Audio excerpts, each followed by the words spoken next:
Hello, I'm Ronnie Eldridge. Welcome to Eldridge and Company.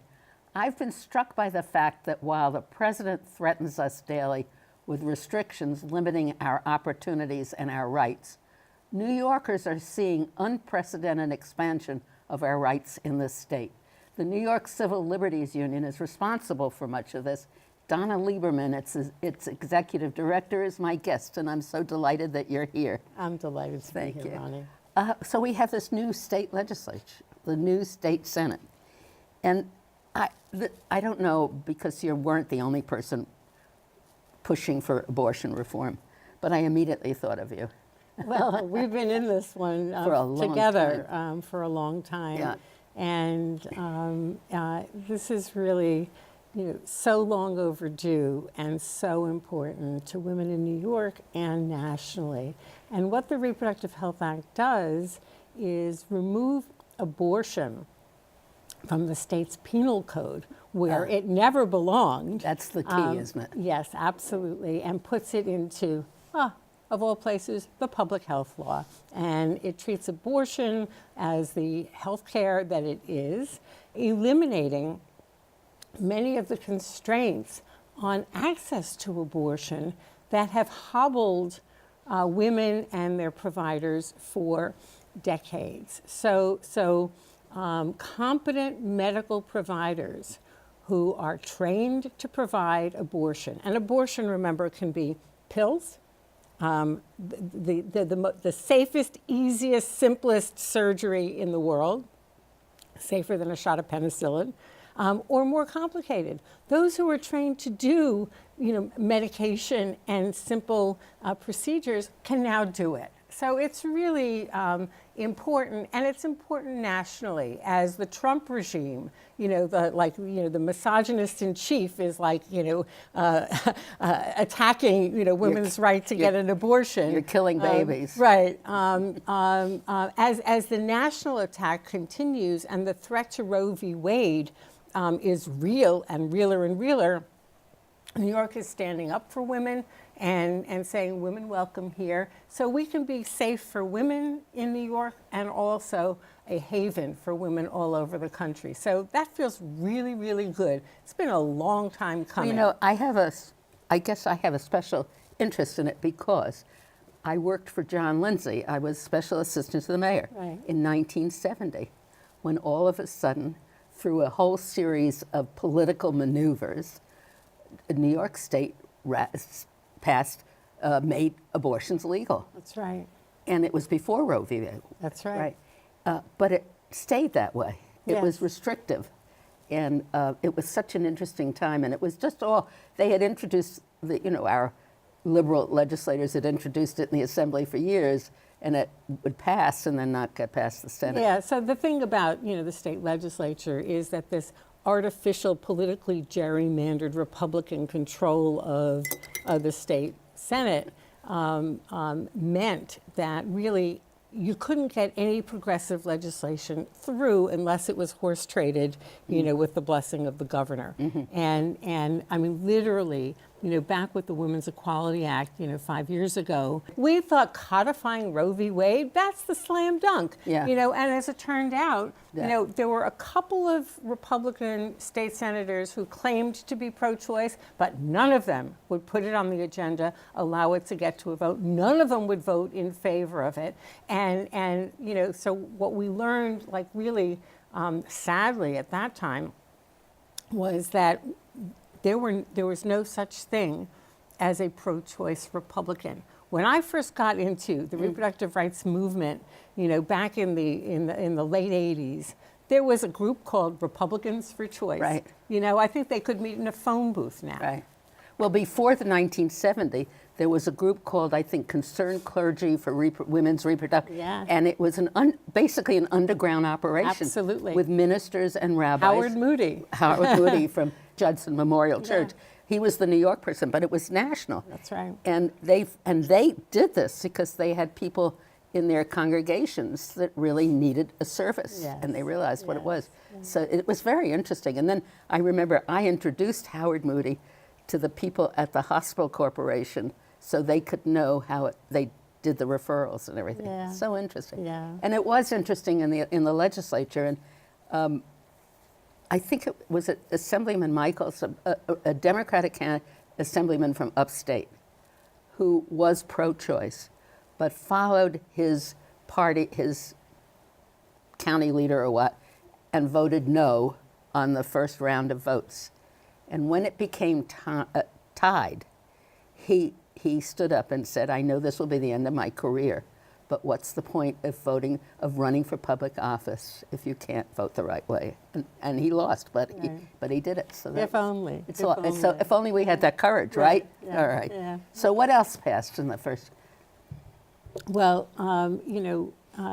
the New York Civil Liberties Union put out an agenda for the state legislature for the first 100 days. We don't typically do that. We talk about our issues, but we don't have an agenda typically for the first 100 days because it was so aspirational.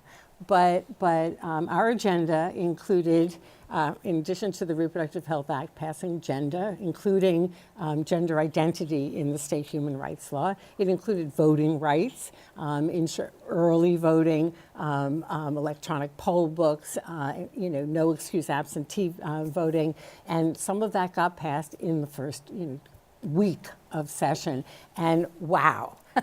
I mean, whoever would have thunk that the New York State Legislature could do so much, so well, and so quickly. And so this is really, important. And it's important, obviously, because our laws, like our voting laws, have been so, mired, in and so ancient. I've said many times that our laws are so hostile to hostile to voting rights and so outdated that actually we become a suppression capital of the world. And what? New York? That's not our self-image. I remember we ranked what did we rank? 47th, 49th, something like that. Yeah. We hadn't had any early voting, and you couldn't vote absentee without an excuse. Right. So that's going to change. It's important, though, that the governor, in his budget, put in some funding for early voting and stuff, because if you don't do that, then these reforms will not become a reality. So, and that's sort of a mantra for the Civil Liberties Union. It's important to win victories in the legislature. It's important to win victories in the court, and we win them in both places. But we know that our victories can easily become hollow if we are not vigilant and ensure the implementation after the fact. And so with voting, it has to be part of the budget, and if the governor really believes it, he will agree to put it in the budget regardless of what the shortfall is. And the shortfall is not, Is it in the proposed budget? Not right now. No. Not in the governor's budget. It needs to get put in there. It needs to get put in there. And that should not be a bone of contention. Right. You're a holistic organization then, aren't you? Yeah, I mean... a nonpartisan, but a strong lobby and pressure. Absolutely. One of the cool things and sometimes a frustrating thing is that we cover the whole range of issues that impact individual rights and liberties. We're kind of, we are a human rights organization, and sometimes we deal with rights in tension, and we have to sort that out. People don't love us when we defend the free speech rights of, people we hate, or people who would take away all our liberties, but you got to do it. People don't love us when we stand up for due process rights for people who are being, universally despised. Me Too people, Me Too violators have rights too, and so we have to really, but it's important for us to be, the ministers without portfolio. The president, is it an administrative ruling, or does he want legislation that what he says will require free speech on campuses? There's a whole pseudo-liberties movement about, balanced teaching in the classroom, which is so antithetical to academic freedom because it's an effort to impose on academia a vision of political correctness. You know, professors need to be as free to stimulate their students through expressing controversial ideas, whether it's because they believe in them or they just want to, you know, get their students thinking. And they don't have to say, well, you know, on the one hand this, on the other hand that. You know, students need to be encouraged to think critically. And so it's really challenging. And the notion of, you know, this government in Washington being a defender of free speech, I mean, give me a break. You know, the attacker-in-chief of the free press, you know, these guys don't stand for free speech. They stand for their speech, and they stand for not only just their speech, but lies. I mean, you know, this morning, the president of the Museum of Natural History was talking about how valuable the museum is, and they present facts to the public, you know, Yes. and how important Scientific facts. you know, and like here, this is like a political statement, you know, we believe in facts. That's really true. Right. You're a statewide organization. You're the New York affiliate of the American Civil Liberties Union. That's right. Are you the largest?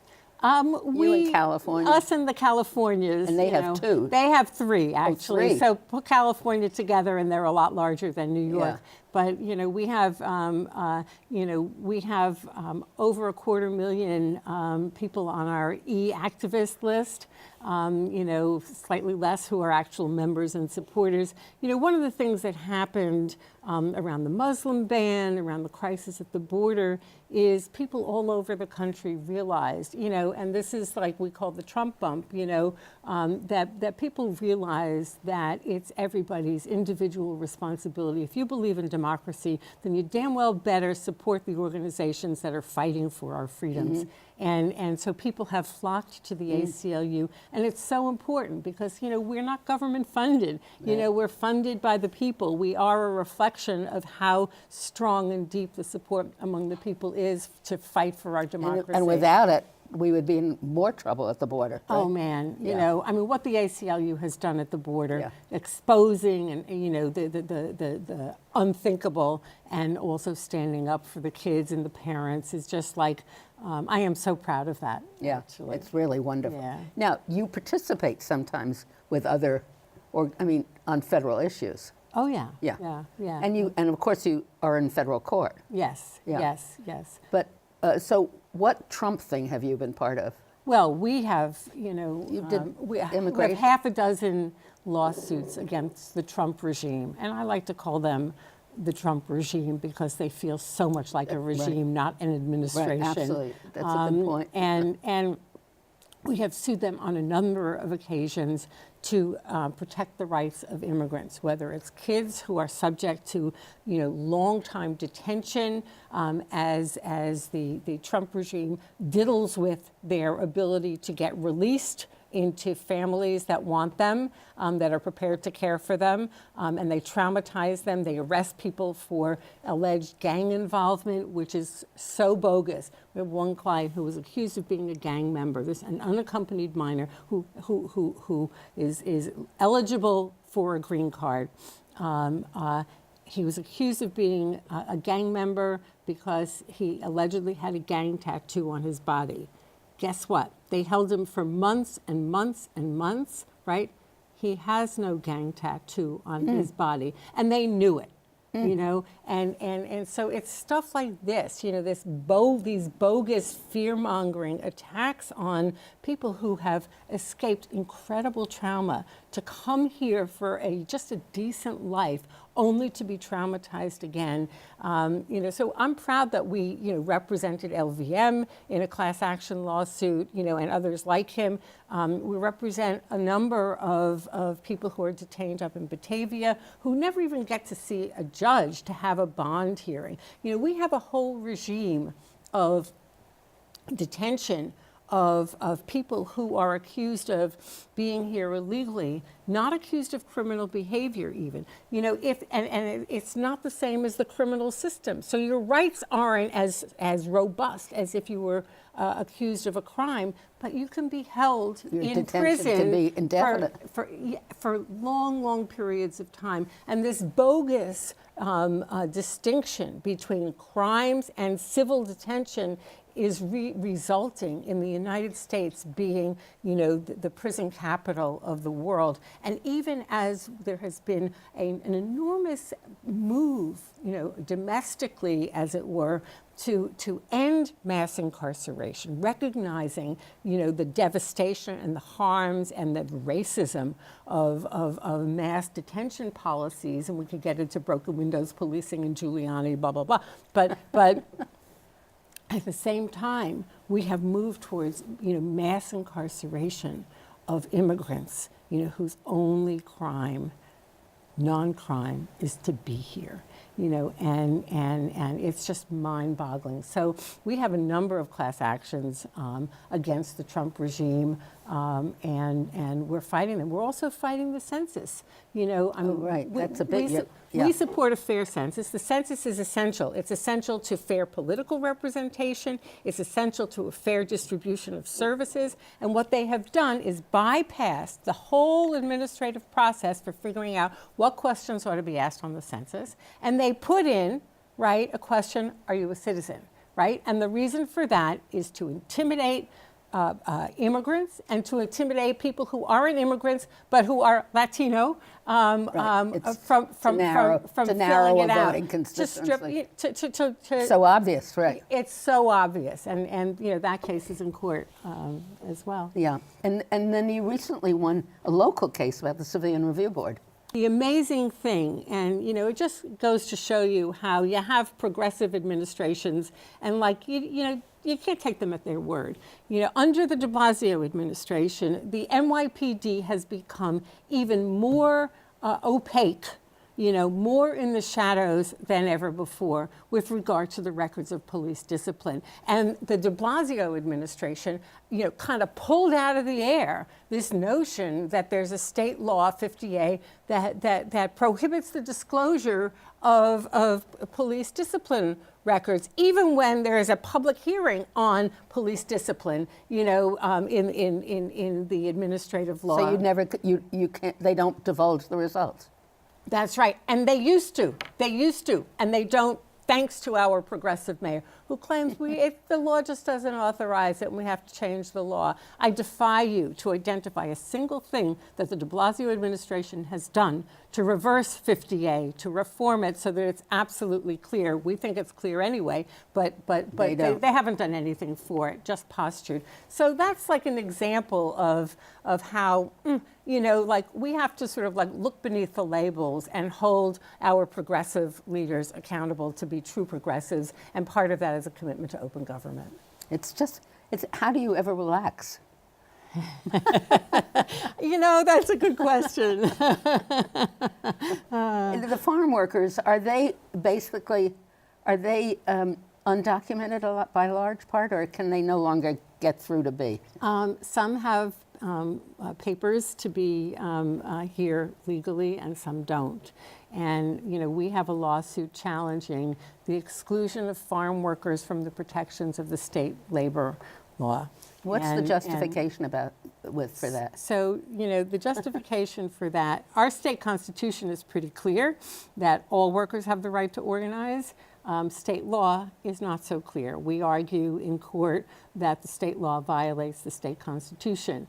The genesis of the exclusion of farm workers from the protection of state law goes back to the 1930s and to the compromise in the New Deal under the NLRA, which doesn't include farm workers and domestic workers. So it was like back, you know, what is that, 80 years ago, when even FDR struck a compromise with the racist South to exclude workers who at that time were black. You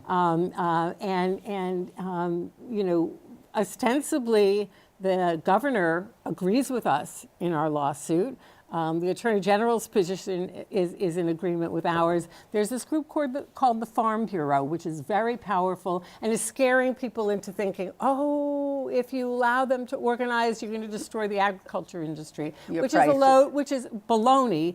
And when we talk about the agriculture industry, we're talking, about big companies, big dairy, dairy, year-round dairy, heavy machines, dangerous machines. It is the most dangerous occupation in New York, if not the country. And the right to organize is not being recognized by our state. It is what my grandmother would call a shanda. It is like unacceptable. Is it recognized in other states?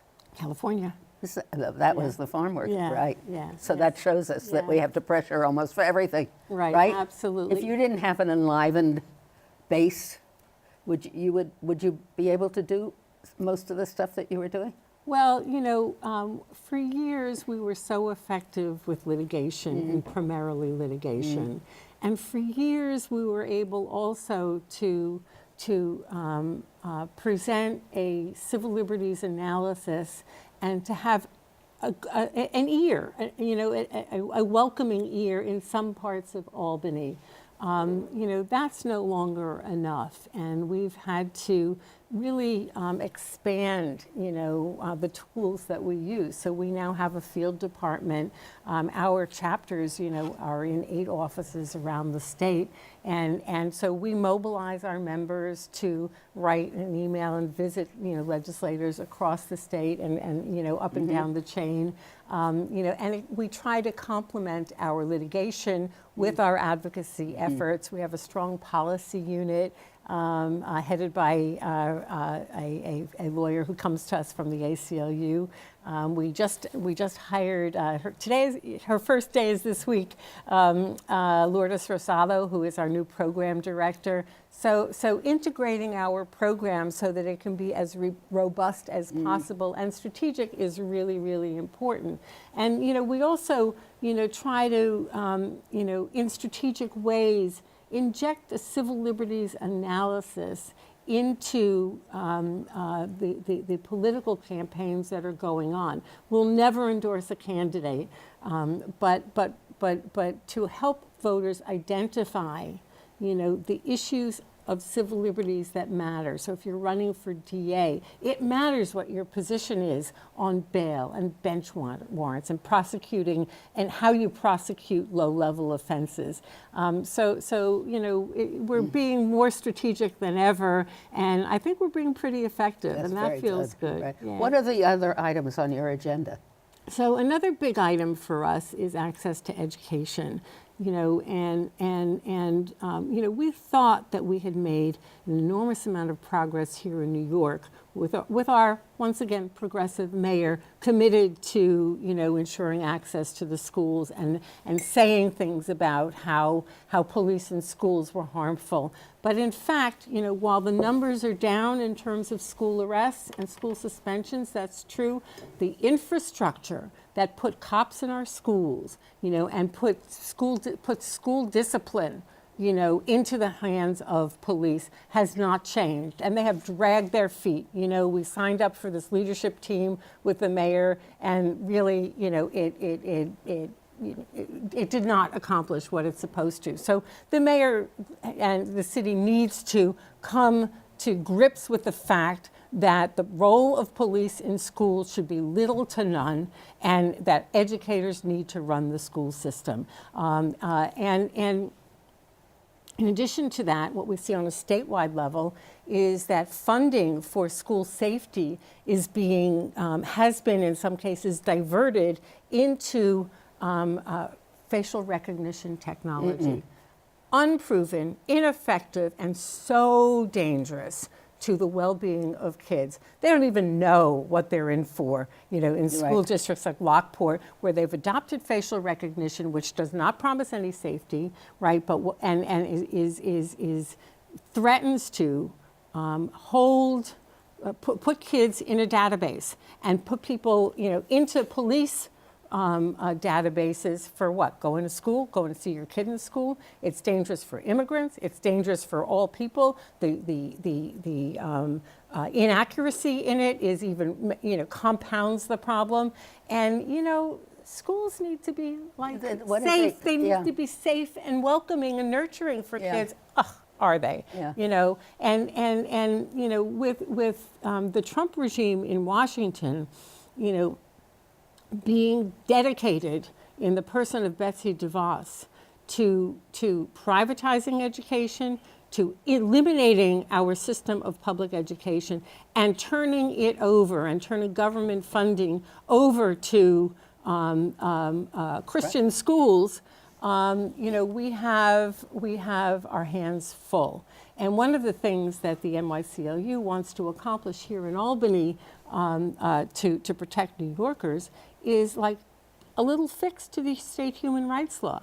Few people know that the state human rights law does not cover public school students. It covers private school and not parochial school. Well, it's about time that, blue New York, progressive New York, whatever you want to call it, do this no-brainer fix to our human rights law and include government-funded programs and public schools in the protections of our state human rights law. It ought to be a slam dunk. It is a no-brainer. It's time. So we've come to the end of this program. Oh, Ronnie. Sorry.